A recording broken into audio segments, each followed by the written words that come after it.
Hello everyone, आज हम SSC CGL 2024 pre का जो कि 9 सितंबर को हुआ था उसकी शिफ्ट 2 का क्वेश्चन नंबर 18 और 19 करने वाले हैं। क्वेश्चन नंबर 18 हमें कहता है कि हमको इसमें एक टेबल दी हुई है जिसमें हमको monthly wages of 3 mess workers दिए हुए हैं। ये मंथ है अक्टूबर, नवंबर और दिसंबर, और राहुल, सुनील और विपिन 3 मेस वर्कर्स हैं। हमसे पूछा है in November the wages of Sunil is what percent of wages of Rahul, यानी कि नवंबर के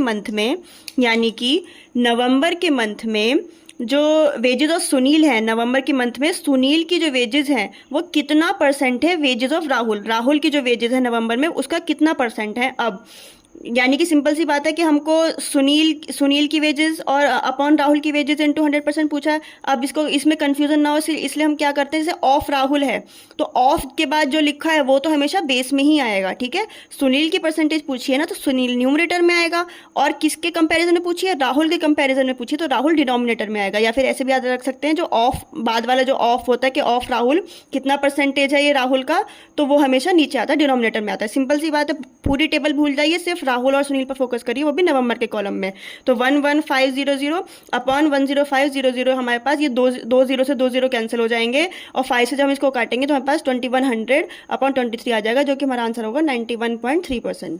ठीक है। अब क्वेश्चन नंबर 19 हमें कहता है कि x varies inversely to y, यानी कि x और y जो है वो इन्वर्सली प्रोपोर्शनल हैं।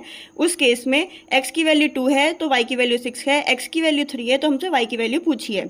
बहुत सिंपल है, हमको पता है जब ये जो इन्वर्स, चाहे वो देखिए x डायरेक्टली प्रोपोर्शनल है y के तो ऐसे लिखेंगे, x इन्वर्सली प्रोपोर्शनल है y के तो ऐसे लिखेंगे। चाहे कोई भी केस हो, जो इन्वर्स वाला जो ये जो साइन है इससे तो अपने को कोई लेना देना है नहीं, हमने कभी ये पढ़ा नहीं है। कहने का मतलब है कि हम इसको क्वेश्चन में यूज नहीं कर सकते ना, तो इसको हटाने के लिए, इसको रास्ते से साफ करने के लिए हम क्या करते हैं, इक्वल्स टू का साइन लगाते हैं। और जब ये लगाते हैं तो साथ में कोई ना कोई कांस्टेंट लगा लेते हैं। कांस्टेंट की वैल्यू आप सी भी कुछ भी कैसे भी लिख सकते हैं। यहाँ पे हमने के ले लिया है, कोई भी एक कांस्टेंट है तो इक्वल्स टू के इंटू 1/y, ऐसा का ऐसा ही रहा। तो के की वैल्यू जो आएगी वो क्या आएगी, x इंटू वाई, वाई इधर चला जाएगा तो के की वैल्यू x इंटू वाई आ जाएगी। अब x के की जो वैल्यू है वो कभी चेंज नहीं होगी किसी भी केस में। तो हम यहाँ पे 2 केस ले लेते हैं। यहाँ पे के की वैल्यू जब हमने 2 और y, यहाँ पे x की वैल्यू 2 लिया है, y की वैल्यू 6 लिया तो 12 आ गया। अब यहाँ पे के की वैल्यू क्या आएगी, x की वैल्यू हमने यहाँ पे 3 ली है, y हमें पता नहीं तो y ऐसा कैसे रहने दिया, तो इक्वल टू 3y। अब ये जो k की वैल्यू है 12 आई है अपने पास, ये हम यहाँ पे पुट कर देंगे तो 12 इक्वल टू 3y आ जाएगा, तो y इक्वल टू अपने पास यहाँ पे 4 आ जाएगा।